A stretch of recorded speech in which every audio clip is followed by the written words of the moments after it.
Hey everyone, Pastor Cisco back again with another Hangout. And today I've got someone that I'm personally very fond of. It's our children's pastor, Aaron Bell. And so, Aaron, why don't you say hello and tell us a little bit about like what you do? What is a kids pastor at church? Yeah. Thanks for having me. Appreciate it, Pastor Cisco. But yeah, and most people probably can't recognize me right now. This is basically what we do in kids ministry, is we do a bunch of weird stuff like shaving our beards in certain ways and letting kids vote on things like that, Wait a to be able minute. to engage. Wait, this isn't your typical look. No, no, people are probably like, "Who is this guy?" Yeah, no, If people do want to see your typical look though, like if you just mute your video, there's actually a really good picture of you. So I oh do. yeah, right. There is, because when you came on earlier, I was like, "Oh, look, there's Aaron." I was like, "Wait a minute, Let's see. There we go. In case you there didn't it is." recognize Okay, so it. that's Aaron Bell, our kids pastor. There we go. Yeah, perfect. But yeah, no, and I love being a kids pastor and what I get to do. I get to connect with families, and really just be able to bring the gospel and bring the Bible into relevant ways to kids, which means we get to do a bunch of crazy, weird stuff, and be able to just meet them at their level and make it relevant for them. And honestly, getting to connect with parents, families, grandparents, kids, babies. And so it's really cool to be able to do that really on every age level, being a kids pastor and stuff. So I love it. It's great. That's cool, man. I imagine that being a kids pastor, people think usually one of two things. Hey, either you lost a bet or you're in children's ministry. So, Yeah, no, that's typically the thing. People, yeah, people like, who'd you lose a bet to or whatever. And I just say, well, the kids, they got to vote on it. This is how much they love me. They give me the weird facial hair and stuff like that is always fun to get to do that. We do messy games. We do all kinds yeah. of stuff like that. So it's tons of fun getting to humiliate yourself to teach Jesus. So yeah. That's so good, man. So tell us, how did you come to know Christ, man? What's your story with finding Jesus? So I actually grew up in church. So I've been in church literally my entire life. My parents got divorced when I was young, and my dad, he grew up in church and he knew what was right and what was wrong, and basically prayed and said, God, if I get custody of the kids, I'll keep them in church every week. And he did. Me and my two sisters, and I was literally in church every week growing up. It didn't matter what was going on. And I remember I was 7 years old, and I was actually at early morning prayer, at like 6 a.m. I don't know if you did that when you were a kid at all, but I got to do that with my granddad, and he led me to Jesus when I was 7. But it was really, I really consider like my own personal step. When I was 12, I went to a summer camp, and that's when I made the decision for myself. Not that I wasn't living for God, but it's just when I was 12 and I had a better understanding. I was like, I'm going to get serious about this.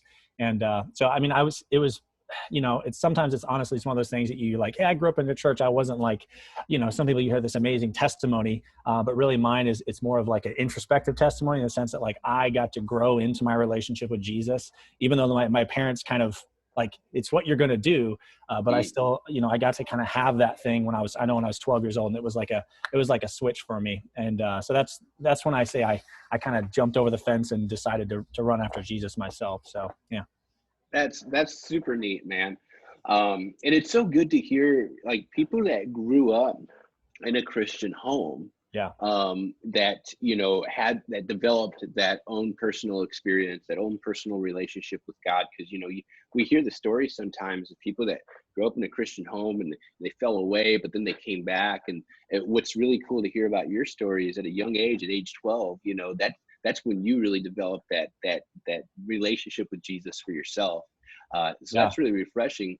So fast forward, man, how did you go from being a Christ follower to wanting to serve in kids ministry? That's a really good question. So it's funny because growing up in the church, I used to literally on some Sundays, I would have all my family sit down and we'd like do communion. I'd pretend to be a preacher. I really never wanted to be like a preacher or like I just did it. I don't know what my deal was, but I really didn't chase that for a long time, actually. I did go to Bible college straight out of high school, and it was just kind of a bizarre thing. I just didn't really enjoy it that much. But I actually started interning at a church and absolutely love that. And really, I'd been in kids ministry. Again, I did everything I could, because honestly, I lived like a block from church and I would walk up to church. So I've been involved in so many aspects of church growing up. And I've been in kids ministry since I was like 11 or 12. Yeah, once I started interning and I did kids ministry, and I was like, man, this is amazing. And then I remember the first time somebody asked me to actually like teach kids and talk to them. And I was like, no, I'm not going to do that. I can't talk to kids, and all this. But once I kind of got up there, and I realized it's, kids are fun, man. And getting to just kind of the randomness and you don't know what you're going to get with kids. It makes it exciting being able to just kind of walk along with them and go through the gospel and the Bible in a new way. Especially when you've been through the Bible, again, your whole life you've been in it. And then a kid brings up a really weird thing, like, what kind of shoes were they wearing in the Bible? And you're like, well, I don't know. Did they have brands back then? Did they have, just the craziest stuff that you never think of. And it just keeps it exciting. But once I kind of get a taste of it, I just kind of ran with it. Did a bunch of, volunteering in kids ministry, had a bunch of different jobs, and then was asked to step into a leadership and part-time staff position here at Element. Did that. And as soon as it's like the week that I came on staff part-time, I was like, hey, if there's an opportunity, I want to be here more. And from that, I quickly became full-time within, I think, 6 months. And then the rest is history. I absolutely love it. It's great. That's so awesome, man. And how long ago was that now that you came onto the staff part-time? It's been almost 5.5 years now. So it was Wow. 5 years back in June. Yeah. So it's been a while. It's so cool. Yeah. And it seems like it's been, 2 months, but it's been 5 years. It just, time flies, and, ministry is a fast-paced thing, but yeah, so it's great. That's great, man. What's your favorite part about kids ministry? So that's a difficult question. I really do love, as crazy it is, the randomness of getting to talk to kids. I know that sounds completely bizarre, but it is. You just never know. So, I'll give you a story real quick. But so when I was teaching, I think fourth and fifth grade several years ago, this is before I was on staff at a church anywhere. And I remember we were having a discussion. I don't remember what it was. It was like, I don't know, but a kid asked a weird like political question or something. And we talked about taking prayer to schools or something like that. And then the kids started having a discussion, and they were like, so I was like, why do you think they want to, they want to take prayer to schools? And they kept going. And by the end of it, they started talking about like, oh, because they don't want us to think God created everything. And then it's like, well, why not? And it's like, because we want to live the way we want to live. We don't want to live the way that God wants to live. We don't want to follow his law and follow what the Bible tells us to do and live the way that God tells. And it was this, and this is Wow. like 10-year-olds having this Wow. crazy. And I was like, man alive, So I love that kind of stuff. But I think my favorite part of kids ministry is probably getting to see the kids grow up, in church or not, but when they graduate from kids ministry per se, go into youth, and you see those kids connected, you see them engaged, and you see it affecting their entire family. Because, they want to show up, they're excited. The parents want to show up. Everyone's just excited. And it's not a drudgery coming to church, It's not something they dread, but they just love being here. And I think being able to see that, again, as they kind of grow through, it's sad when they graduate and go into youth, but that's probably my favorite thing, is the kids that I've had in kids ministry, and now they're involved in youth and leading worship and being a small group leader and things like that. That's probably my absolute favorite part of it. That's super neat, man. And I love your heart too. You kind of hinted on there a little bit and kind of touched on it, but just your heart, not just for the kids, but really for the whole family. Yeah. And I've seen at Element Church over and over again where, like you said, the kids are excited to come to church, and it's not just, a drudgery for them. So Yeah. what happens in some cases is the kids are the catalyst for the family coming to church, Right. which is awesome, man. And I know that you get that as a kids pastor, and you connect with the parents a lot of times as well. So, we appreciate that. That's huge, man. And Yeah. and I hope a lot of other children's pastors really take that into consideration in their ministry planning and even just how they relate to people. So kudos to you and your whole team. Really, I think you guys have such a great heart, man. My team does a great job, and I appreciate that. And I always say, our goal is not to have kids in kids ministry forever. Our goal is that those kids become adults that follow Jesus, that sit in the adult service and continue to learn and grow through that. Our goal isn't to have babies forever. They're going to grow up. Yeah. But our goal is that they become adults that love serving and love being a part of the church as well. So, yeah. Right on, man. That's great. What about outside of church? What keeps Aaron Bell busy outside Oh, of church? a lot of stuff. No, so my big things. I love being active and doing stuff. You guys, I don't know if you've seen the jokes, Pastor Cisco, but it's like, if someone does CrossFit, they're going to tell you they do CrossFit. I do CrossFit, so there you go. But I love doing CrossFit. I love fitness. It's actually one of the ways that I relax. People are like, you relax by doing that? I'm like, yes. It's like my days off. I love getting to the gym and just getting some fitness in. And then I'm really playing a lot of volleyball right now. I'm on multiple teams right now. So actually volleyball is another thing of mine. And then really just hanging out with my family. We do all kinds of stuff. We play board games together. We just spend time together, eat a lot. So really between, I'd say, church, athletics, family stuff. And then I'm a homeowner, so I love mowing my lawn, taking care of stuff around the house, things like that.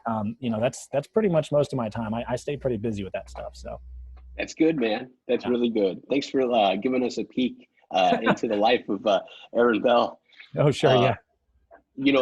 as a pastor, we come across a lot of people that are going through tough times, and Yeah. especially right now, this whole year has been just Sure. Yeah. crazy. COVID and everything, and it's brought on some really really unique challenges for Yeah. children's ministry, from birth all the way up through fifth grade, and I know you guys have had to deal with a lot of different things, and it had to pivot a lot. So that brings on a whole different set of stress, right? You Yeah. probably encounter parents that are stressed, the schools, are we sending the kids to school? Are they staying home and schooling? Is it a hybrid? What are we doing? It just messes up with everybody's schedules. What advice do you have as a children's pastor to families that are just going through a really, really stressful time and something they've never experienced before, ever? Yeah. Man, that's a great question. And everyone is just operating a different level of stress. I think it's a new level of stress no one's experienced before. But I think in that time, God wants us to learn and continue to grow through that time as well. One of the phrases that I've told my team a lot, and they laugh at it because it's kind of cheesy, but I always say to be frustration insulation. And so I would say, to families, do your best, because again, your family is something we're going to have. If we're at home and you're stuck in your house with your family, you're coming to church, whatever it is, our family, there are people, like my family, doesn't matter how much I get mad at them, whatever, they're still my family. And so that's for me, is just trying to be that frustration insulation and doing my best to meet people where they're at. And remember that either, God's wanting to grow them through you potentially, or he's also wanting to grow you through them.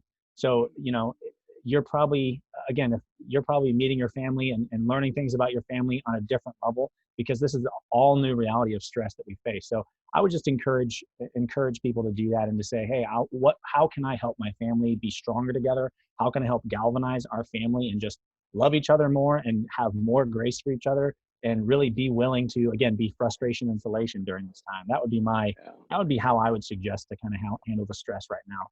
Man, that's really good advice. That's so good, man. Listen, and just the idea of just leaning into your family too, Yeah. because when push comes to shove, that's who's there for you the most. Yeah.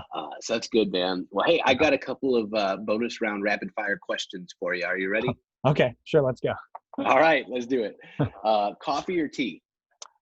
Coffee. I'm coffee. I drink too much coffee. I drink coffee all the time. Pretty much every day at the end of the day, I say I had too much coffee today. So coffee. Oh, well, dude, you gotta stay, you gotta have that energy for all that CrossFit, so. That's true. Early riser or night owl? I'm both. I know I said this like during this whole season, I've become not as morning person, but lately I've been getting back on the groove. It's just, I do so much better when I am a morning person. I'm in a better mood all day. If I get to the gym early, so I would definitely say I'm more of a morning person. Yes. Right on. All right. Fair enough. What's your favorite show? I honestly, right now, I don't really watch TV or anything like that. If my family has something on, but I'm really not. I'd say if I had to pick a show right now, I'd say the show I'm watching is the NBA playoffs. That's all right. the only sports that are back right now that I've been enjoying. But yeah, I'm not a big TV show person, honestly. You can always go get some good quotes from The Office, but yeah. Yeah, that's so true. Well, what about a book? Do you have like a favorite book of all time? Yeah, I would say my favorite book, especially now and especially for younger people, is called The Daniel Dilemma. Mm. It's a great book. I believe Chris Hodges, I believe it is. But that's absolutely one of my favorite books of all time that I've ever read. It's great. I love it. It's really just about Daniel and his culture, and his culture was so anti-God and really trying to pull him away and give him a different identity. And he had to just stick with that dilemma of being Daniel in that different culture. And that's one of my favorite books. Yeah. Man, it sounds good. Right on, man. I haven't read that one yet. Yeah. All right. And then if you could meet anybody, past or present, who would it be and why? Oh man, this is a great question. I tell you, I'm stuck. I'm kind of stuck on this one, and it is Phineas from the book of Leviticus. I believe he's in. It's one of Aaron's sons, and I won't go into the details on the story. I'll tell you this: it's if I wrote a book called "Stories You Can't Tell Your Kids," he would be in it. But he had he was unashamed of his passion and his fervency to just uphold God's law and the way God wanted him to live, and in front of the entire culture, the nation, and everything else. There was nothing going to stop him from doing what he knew he was supposed to do. So I'm gonna have to say right now, he'd probably be the guy. It changes for me all the time, but I'm kind of stuck on that story right now. So yeah, All right. Fair enough, man. That's really good. I never considered that one. That's great, yeah, man. it's good Well, stuff. hey, maybe somebody wants to get connected with kids ministry. They want to either find out more about kids ministry at Element Church, or maybe they want to even get involved. Maybe they want to help. We've opened kids ministry, Oh yeah. nursery through fifth grade now at Yep. both of our locations. What's the best way for them to do that? Yeah, it's a great question. So the best way for anybody to get connected with us, you can get us online. So we actually have kids content every single weekend available online. So for those of you that aren't able to actually come to a physical location, you can go to elementchurch.com /kids online. We have content every single weekend for them. But if you are attending one of our sites, we would love to connect with you, personally as well. You can follow us on social media, Element Kids MO on Instagram, and Element Kids on Facebook as well. We have some great content on there, and really just to connect with us. We'd love to meet anybody out there. Come say hi to us at any of our locations. And if you're wanting to get involved, man, this is the time right now, because with everything we have going on, we can literally only serve the number of families we can serve based on our team. We have the best team in the world. I literally, I don't just say that. I mean, we literally, I've been on a lot of kids ministry teams, and our team is absolutely has the best heart to serve families. And so if you want to be a part of that, and maybe you're not involved, we'd love to get you connected and plugged into a team for sure. Right on, man. You guys are top notch. Both of my girls came up through kids ministry at Element Church, and it's been great, man. So if somebody wants to follow Pastor Aaron Bell, are you personally on social media, or what's maybe some way people can get connected with you? Yeah, definitely. You can find me on Facebook, Aaron Bell on Facebook. And then, my Instagram is Podeque. It's a really weird word. It's Podeque on Instagram. You can follow me on there. I have a lot of food, a lot of fitness stuff. That's really pretty much it. But yeah, you can definitely follow me on there. I love connecting with people in the church, outside of the church. Tons of people from my gym. I know them, whether I know them from church or not. And I love connecting with people, and I'd love to meet anybody else out there too, for sure. Right on, man. Hey, thank you so much for your time today, Pastor Aaron. It's been awesome getting to know you a little bit more, and getting to share you with our community watching this right now. So take care, man. Thank you so much. Hey, thanks for having me. All right, man. We'll talk For again sure. soon. Sounds good.